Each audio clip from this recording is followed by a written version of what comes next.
ارشاد باری تعالی وتعاونوا على البر والتقوى ولا تعاونوا على الاثم والعدوان، اور نیکی اور بھلائی کے کاموں میں ایک دوسرے کے ساتھ تعاون کیا کرو،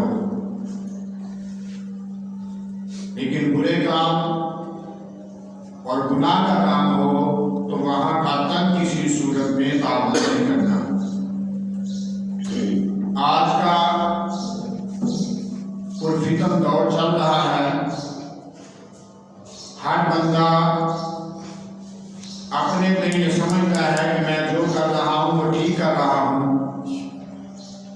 میں ہی سب سے نیک ہوں، وہ میرے اوپر ہی سب سے زیادہ ظلم ہو رہا ہے، میں سب سے ٹھیک کرتا ہوں لیکن میرے ساتھ لوگ ٹھیک نہیں کرتے۔ یہ ہر بندے کا ایک وہم ہے، گمان ہے کہ میں تو اچھے کام کر رہا ہوں لیکن دنیا میرے ساتھ اچھائی نہیں کر رہی، لوگ میرا اچھا نہیں سوچے۔ تو آقا کریم صلی اللہ علیہ وآلہ وسلم نے انسان کے دل سے اس وہم کو نکال دیا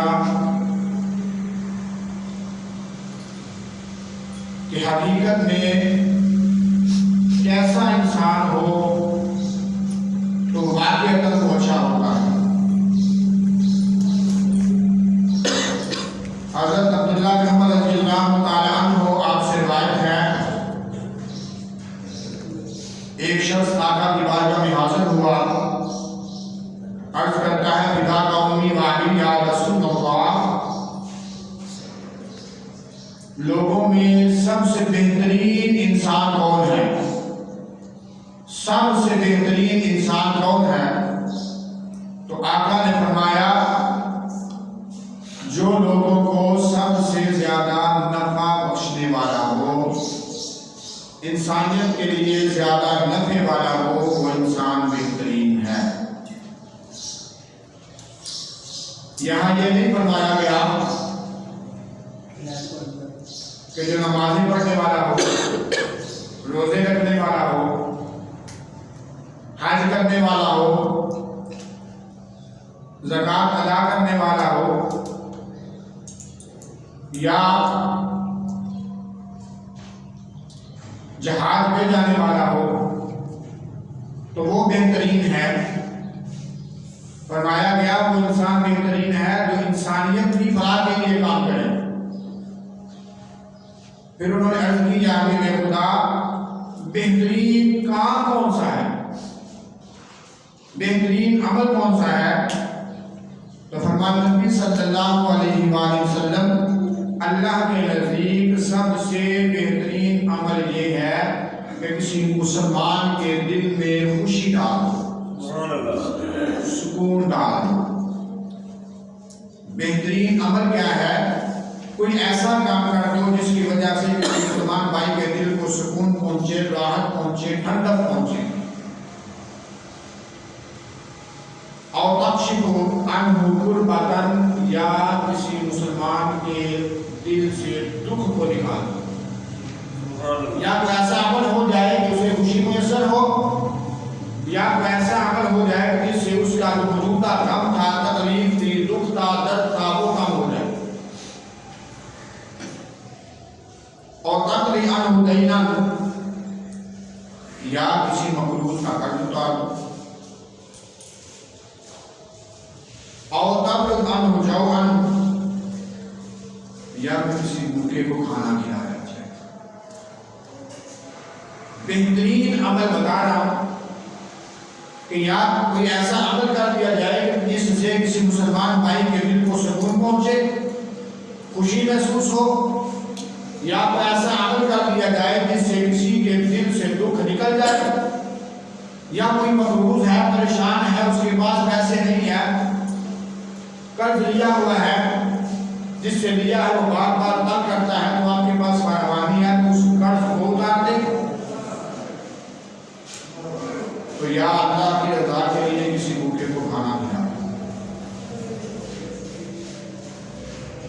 میں یہ عمل اللہ کو بڑے ہی پسند، بڑے ہی پسند۔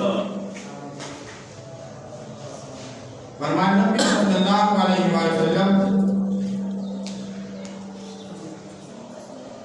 ایک طرف مسجد نبی میں اعتکاف کرنا ہو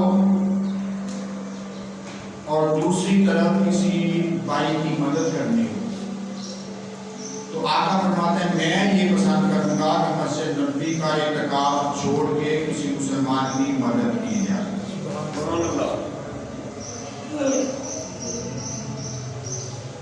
عام محلے کی مسجد نہیں، مسجد نبوی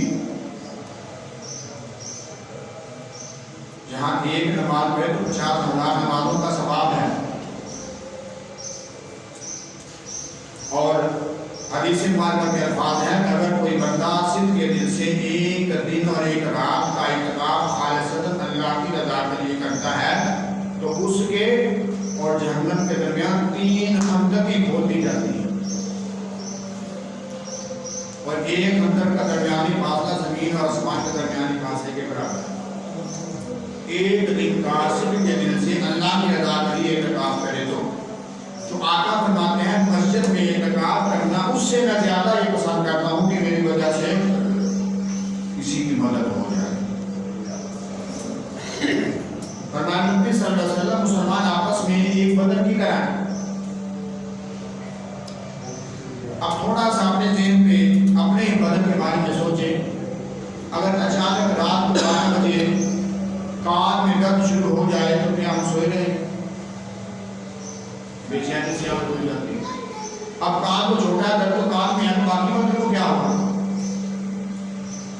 اچانک ناک میں درد شروع ہو جائے تو کیا ہم سوئے رہے؟ وہ نہیں سوئے۔ اچانک پیٹ میں درد شروع ہو جائے تو ہمیں نیند آئے گی؟ نہیں آئے گی۔ بدن کے کسی بھی حصے میں کوئی تکلیف ہو تو ہم چین سے سو نہیں سکتے۔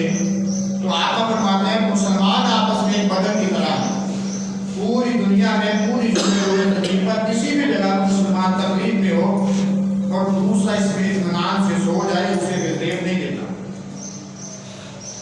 اسے اس کی تکلیف محسوس نہ ہو، یہ مومن کی نشانی نہیں ہے۔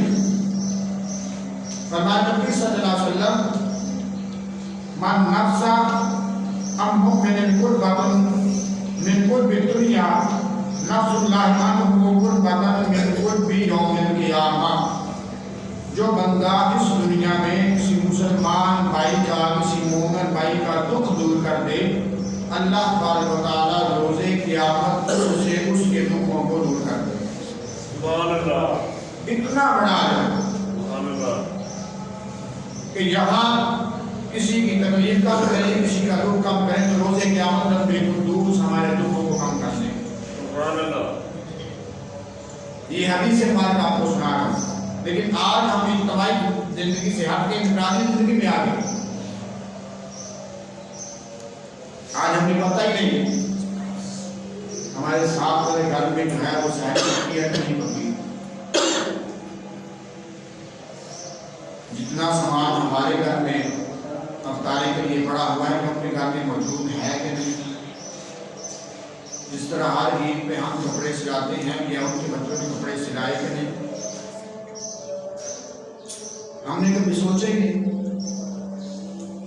ہم نے کبھی دھیان نہیں کیا ہمارے محلے میں فلاں بابا جی کا بیمار ہے، انہوں نے دوائی دی ہے کہ نہیں دی، ان کا علاج ہو رہا ہے کہ نہیں ہو رہا. فلاں شخص انتقال کر چکا ہے، چھوٹے چھوٹے بچے ہیں، ان کا گزارا کیسے ہوتا ہے. فلاں لوگ میاں بیوی ہیں، بوڑھے ہو گئے ہیں، اولاد ہے نہیں، کما نہیں سکتے، پتہ نہیں کھانا کہاں سے کھاتے. ہمیں یہ سوچ نہیں آتی ہے، یہ سوچ ہماری ختم ہو گئی، بالکل ختم ہو گیا ہے. لیکن اسلامی معاشرے کی بنیاد ہے یہ سوچ. یہ سوچے اسلامی معاشرے کی بنیاد ہے، اس کے بغیر اسلامی معاشرہ قائم نہیں ہوتا. فرمایا نبی صلی اللہ علیہ وسلم من یسر ام مؤثر یسر اللہ علیہ فی الدنیا والآخرہ. جس بندے نے کسی مسلمان کی مشکل کو حل کر دیا، اسے آسان کر دیا، اس کی تنگ دستی کو دور کر دیا، یسر اللہ علیہ فی الدنیا والآخرہ، اللہ تبارک و تعالیٰ اس کی دنیا کی مشکلیں حل کر دے گا، آخرت کی مشکلیں بھی حل کر دے گا. سبحان اللہ. لیکن ہم نے یہ عمل کرنا چھوڑ دیا، اس لیے ہم سب کی انفرادی مصیبتیں پریشانیاں بڑھتی چلی جا رہی ہیں. اجتماعی زندگی سے ہم باہر نکل چکے، دنیا داری میں مبتلا ہو گئے، احساس نام کی چیز ختم ہوتی چلی جا رہی ہے، اپنی ذات کی فکر باقی رہ گئی.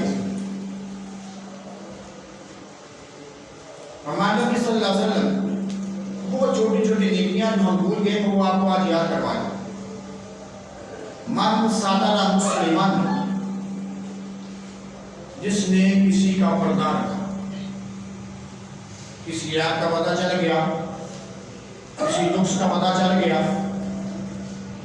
پردہ رکھا، دبا دیا، آگے نہیں تشریح دی، لوگوں کے کانوں میں سرگوشی نہیں کی، اس کے دشمن کو، اس کے محنتدار کو، اس کے رشتہ دار کو نہیں بتایا کہ بھائی فلاں بندے میں تو یہ عیب ہے، اس میں تو یہ نقص ہے، چپ کر گیا. ساتر اللہ فی الدنیا والآخرہ، اللہ تبارک و تعالیٰ اس کے دنیا میں بھی پردے رکھے گا، آخرت میں بھی پردے رکھے گا. جس نے کسی کا عیب چھپا لیا، جس نے کسی کا پردہ رکھ لیا. اور ساتھ حدیث پاک میں ایک اور بھی ہے کہ جس نے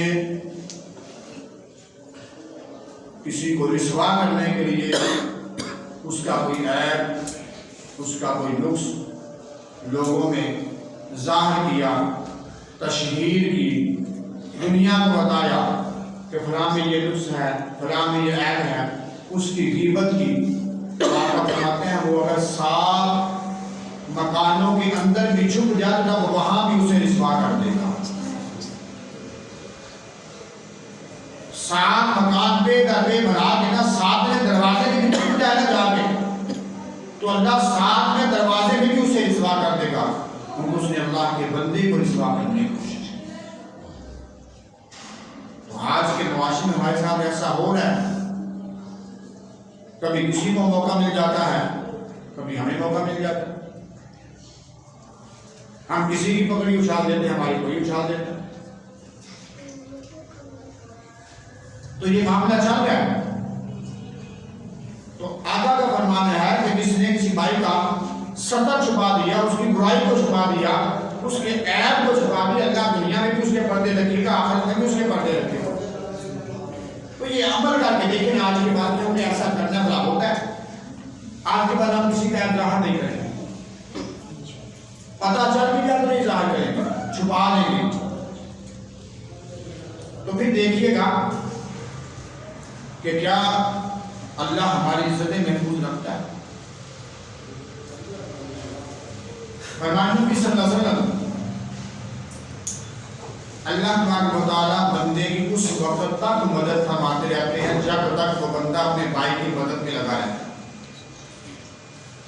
جب تک وہ لوگوں کی مدد میں لگا رہتا ہے اس کے کام خود بخود ہوتے رہتے ہیں، اسے اپنے کاموں کی فکر نہیں رہتی، اس کے مشکل سے مشکل کام بھی آسان ہو جاتے ہیں۔ وہ شخص جو دنیا کی بھلائی کے لیے، لوگوں کی فلاح کے لیے، لوگوں کے لیے کام کرتا ہے، کبھی دوست آگے آگے دیکھیں نا، کبھی تھوڑی ہمت کر کے دیکھیں کہ یہ معاملہ واقعی ٹھیک ہے، کیا ایسا ہوتا ہے؟ اگر ہم کسی کا بڑا سوچیں، کسی کی مدد کریں تو پھر دیکھیے گا کہ ہماری کسی طریقے سے غیر کی مدد ہو جاتی ہے، ہو جائے گی۔ یہ اللہ کا فرمان ہے، یہ اللہ کے حبیب کا فرمان ہے، یہ رب کا وعدہ ہے کہ جو بندہ کسی بندے کی مدد میں لگا رہتا ہے جب تک وہ لگا رہے اللہ اس کی مدد میں لگا رہتا ہے۔ یہ وعدہ کیا گیا کہ کر کے دیکھو، کرو تو صحیح۔ فرمان نبی صلی اللہ علیہ وسلم مسلمان آپس میں ایک مکان کی طرح، جس طرح سب اینٹیں مل کے ایک مکان بناتے ہیں نا، اس طرح ایک معاشرہ جو ہے وجود میں آتا ہے۔ اب نیچے والی اینٹیں یہ کہیں کہ ہمارا ہی سارا کمال تھا، اس کے اوپر بلڈنگ کھڑی ہوئی ہے، تو یہ معاملہ نہیں ہے۔ اگر وہیں چھوڑ دیا جاتا تو وہ صرف بیسمنٹ تک رہتا، اس کے اوپر کچھ نہ کھڑا ہوتا۔ اگر چھت کے پہ میں یہ آ جائے کہ میں ہوں تو سب کچھ ہے، تو وہ بھی غلط ہے۔ سب ملے تو ایک مکان بنا۔ ہم اس معاشرے میں رہتے ہوئے ایک دوسرے کے تعاون کے بغیر چل نہیں سکتے۔ ہر بندہ یہاں یہ سوچتا ہے کہ اپنا کماتا ہوں اپنا کھاتا ہوں، بھائی یہ سوچ غلط ہے۔ ایک لقمہ ہمارے منہ کے اندر جانے کے لیے پیچھے کئی ذرائع موجود ہیں۔ ہم نے صرف پیسہ لگایا، اگر منڈی میں اناج ہی نہ ہو تو ہم کہاں سے کھائیں گے؟ اگر بوائی کرنے والا کسان ہی موجود نہ ہو تو اناج کہاں سے اگے گا؟ اگر منڈی بھی موجود ہو، کسان بھی موجود ہے لیکن ہموار زمین ہی نہیں ہے، تو کسان کہاں پہ جو ہے کھیتی باڑی کرے گا؟ تو یہ سارے مل کے ایک جو ہے ایک چین بنتی ہے، پھر ایک بندے کے جو ہے منہ میں ایک لقمہ جاتا ہے۔ ہم ایک دوسرے کے محتاج ہیں، یہ اللہ نے نظام ایسا بنایا ہے، لیکن ہم نے ذہنوں میں یہ سوچتے ہیں کہ ہم نہیں، ہم اپنا کرتے ہیں اپنا کھاتے ہیں۔ یہ سوچ غلط ہے۔ میوچل بینیفیشن یعنی کہ ایک دوسرے کے ساتھ تعاون کر کے ایک اسلامی معاشرہ جو ہے وجود میں آتا ہے۔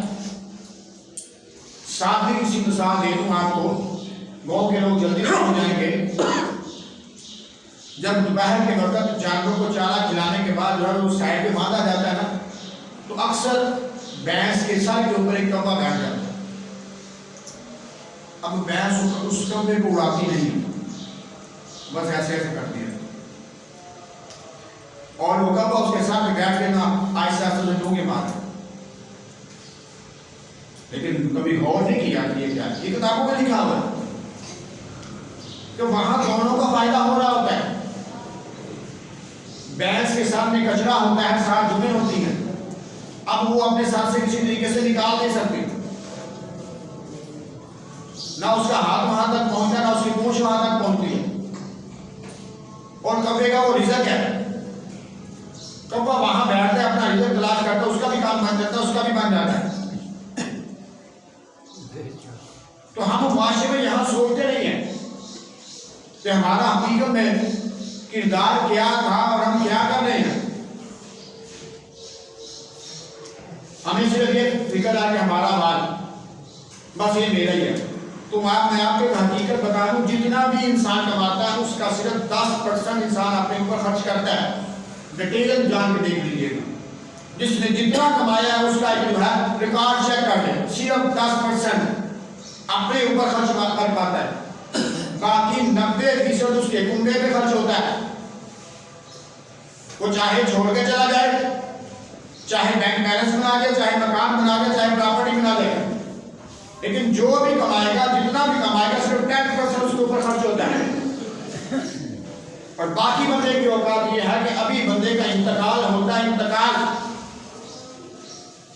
تو گھر والے گھر کی چارپائی بھی نہیں دیتے. تھوڑا سوچیں، گھر والے گھر کی چارپائی بھی نہیں دیتے، کہتے مسجد سے لے کے آؤ مردے والے. اس کا لاکھوں کا مکان وہیں رہ گیا، اس کی کروڑوں کی جائیداد وہیں رہ گئی. وہ کہتے ہیں وہ لے کے آؤ. غسل دے کے تو مردے والی چارپائی پہ رکھتے، اپنے گھر کی چارپائی بھی نہیں دیتے. اگر بوڑھی اماں کے گھر کی کوئی جو ہے وہ سمجھدار عورت دو کھیس نکال دے نا کہ یہ جو ہے وہ نیچے بچھا دے، ایک اوپر رکھ دے، تو وہ بھی بعد میں صدقہ کر کے دیتا، گھر میں وہ بھی نہیں رکھتے. بعد میں خوف آتے ہیں کہ یہ میت کے اوپر دیا تھا. جو تن کے کپڑے اتارتے ہیں وہ بھی باہر پھینک دیتے ہیں، خوف آتا ہے ہمیں. ساری عمر بندہ جن کے لیے کماتا ہے ان میں سے صرف 10% اپنے لیے استعمال کرتا ہے، اور باقی وہ لوگ رکھ لیتے ہیں، وہ لوگ اس کے اپنے سگے کہ جن کو اس کے استعمال ہوئے لباس سے بھی ڈر لگتا ہے کہ یہ میت کا لباس ہے. تو اسلام کا قانون کیا ہے کہ جب حیات ہو، جب زندہ ہو، اس وقت رہتے ہوئے فلاح انسانیت کے لیے کام کرو. فرمایا نبی صلی اللہ علیہ وسلم ہر بندے کے لیے ہر روز صدقہ کرنا لازم ہے. ہر روز وہ صدقہ کرے. جس کے جیب میں پیسے ہیں، استطاعت ہے، وہ اپنی جیب سے خرچ کرے. اب جب صحابہ کرام کو یہ حدیث مبارکہ سنائی گئی، بہت سے صحابہ کرام ایسے تھے کہ ان کے پاس اپنے تن کا لباس پورا نہیں تھا، 2 وقت کا کھانا بھی میسر نہیں تھا، کھجور اور بکری کے دودھ پہ گزارا کیا جاتا تھا. اب وہ صحابہ زاروں بدار ہونے لگے کہ حضور ہمارے پاس تو مال نہیں ہے، تو آپ کا فرمان ہے کہ روز صدقہ کرنا، تو کرنا کیسے ہے؟ آج کے دور میں ہم میں سے کہنا کہ ہمارے پاس مال نہیں، وہ بات غلط ہے. ہم ذہنی غریب ہیں، ویسے نہیں. اگر کسی کے پاس 2 سوٹ گرمی کے، 2 سوٹ سردی کے، ایک آنے جانے کے لیے جوتا اور ایک پہننے کے لیے ریگولر چپل یہ موجود ہے، اور گھر میں صرف اناج موجود ہے، جب 3 وقت کا کھانا پک جاتا تو وہ بندہ غریب نہیں. وہ بندہ غریب نہیں. اگر اس کے بعد بھی بندہ خود کو غریب کہتا ہے تو وہ ذہنی غریب ہے. جس کے گھر میں اناج ہے اور اناج سے روٹی پک سکتی ہے وہ بندہ غریب نہیں. ضرورت اصلیہ سے مراد کیا ہے کہ ایک دن کا راشن موجود ہے تو اگلے دن کے لیے بندہ جو ہے وہ ہاتھ آگے نہیں کر سکتا. اگلا دن چڑھے گا تو پھر دیکھا جائے گا. ان صحابہ کرام کے پاس اتنا نہیں تھا تو انہوں نے سوال کیا تو آقا فرمایا جس کے پاس نہ ہو یا وہ کیا کرے؟ وسبحان اللہ، اگر کسی شخص نے کسی دن خالصتاً اللہ کی رضا کے لیے لفظ سبحان اللہ بول دیا تو اس دن کا صدقہ ہو گیا. یہ اس شخص کے لیے ہے جو غریب ہے. والحمدللہ، یا یہ لفظ بولتے بھی یا مالک مولا تمام طریقے تیرے لیے ہیں، تو ہی تمام طریقوں کا مالک ہے، اس دن کا صدقہ ہو گیا.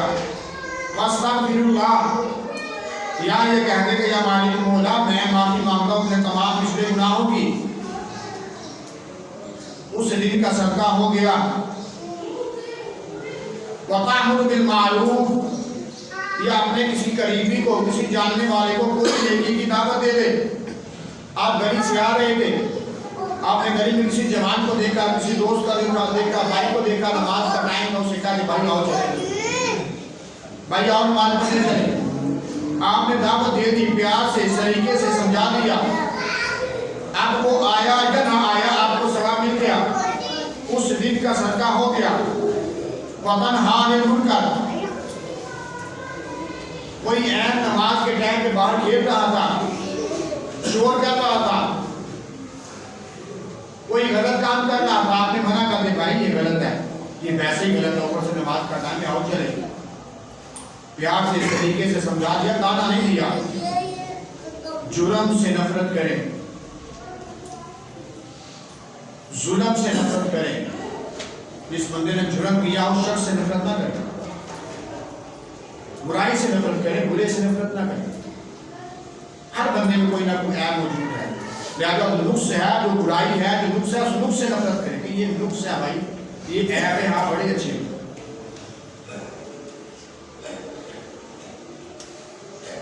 مزید فرمایا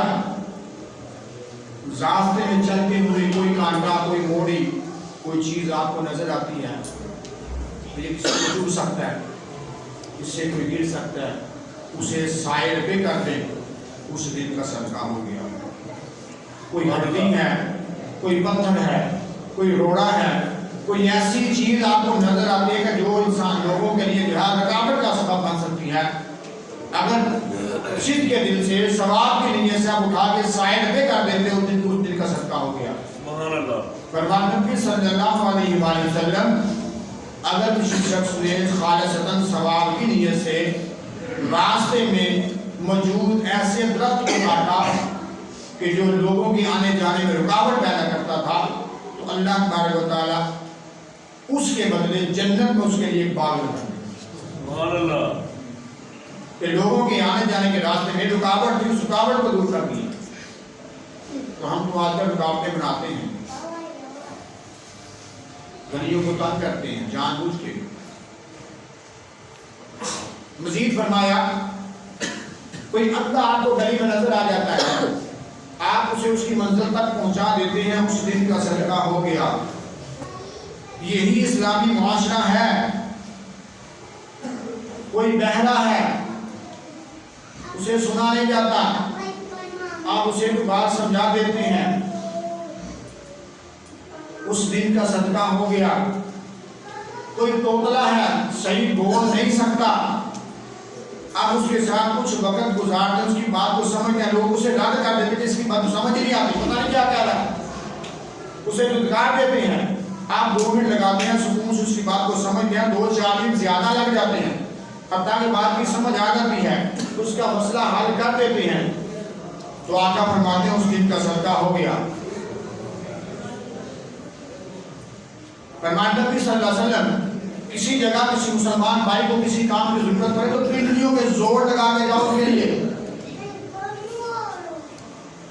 پنڈلیوں کا زور لگا کے کہ میرے بھائی کو میری ضرورت ہے، میں جاؤں،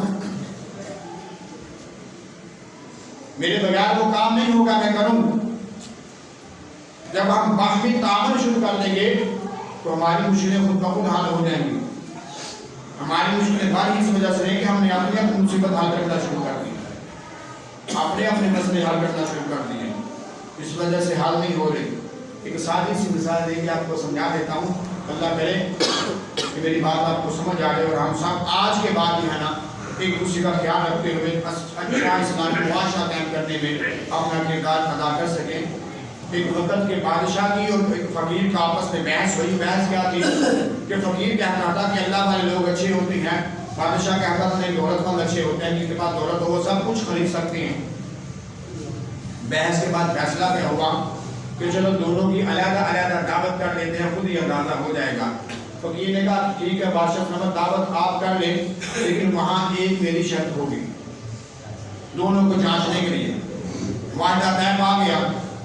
اب دونوں جگہ علیحدہ علیحدہ فقیروں کو بھی بلایا گیا، امیروں کو بھی بلایا گیا۔ اس کے بعد فقیر سے پوچھا گیا دعوت تو میں نے کر دی، اب تو بتا میری شرط کیا ہے۔ فقیر نے کہا شرط کیا ہے کہ سب کے سامنے کھانا رکھ دیا جائے اور یہاں سے کونیاں سیدھی کر کے باندھ دی جائے۔ ہاتھ سیدھا کر کے یہاں پہ کوئی جو ہے وہ سیدھی لکڑی رکھ کے باندھ دی جائے. ہر بندے کے ہاتھ جو ہے اس کو باندھ دیا گیا. امیروں کے ہاتھوں کو بھی باندھ دیا گیا, غریبوں کے ہاتھوں کو باندھ دیا گیا. ایک سائڈ پہ امیر تھے, لینڈ لارڈ تھے, تو یہ کہتے تھے کہ میں ہی سب سے اچھا ہوں, اور دوسری سائڈ پہ فقیر تھے, اللہ والے تھے. اب جو امیر تھے وہ تھوڑی دیر کے لیے بیٹھے, اس کے بعد جو ہے وہ آہستہ آہستہ دکھ تکرار کرتے ہوئے, گالا گلوچ کرتے ہوئے, جو ہے برا بلا کہتے ہوئے وہاں سے اٹھ کے چلے گئے کہ اگر تم نے کھلانا نہیں تھا تو پھر رکھا کیوں, باندھا کیوں؟ اب کسی سے پکڑا نہیں جا رہا, کھایا نہیں جا رہا, سب نے چھوڑا اور تو تکرار کر کے چلے گئے. اس کے بعد جب فقیروں کی باری آئی, اللہ والوں کی باری آئی, اسلامی معاشرے کے لوگوں کی باری آئی, وہاں انہوں نے کیا کیا؟ جو سامنے والا تو کہتا بھائی میں تو نہیں کھا سکتا, تو کھا سکتا ہے, تو کھا. اس نے دوسرے کے منہ میں لقمہ ڈالا. وہ کہتا بھائی اگر تیرا ہاتھ میرے منہ تک آ سکتا تو میرا بھی تیرے منہ تک جا ہی سکتا ہے. وہ ایک دوسرے کو کھلانا شروع ہو گئے, سب نے پیٹ بھر کے سکون سے کھایا, اللہ کا شکر بجا لایا, یا مالک مولا تیرا شکر ہے. ایک دوسرے کا ہاتھ بنے, ایک دوسرے کا بازو بنے, جو گر رہا ہے اسے اٹھانے کی کوشش کرے, جو غریب ہے اسے اٹھانے کی کوشش کرے. ایک جو ہے چین کا مقولہ ہے کہ کسی کو مچھلی پکڑ کے مت دیں, اسے مچھلی پکان جو ہے پکڑنا سکھا دیں تاکہ وہ روزگار اپنا خود بنا سکے. ایسا بنا دیں, معاشرے میں اپنا کردار ادا کرے. اللہ سے دعا کر رب کائنات ہم سب کو عمل کرنے کی توفیق عطا فرمائے. ہم آپ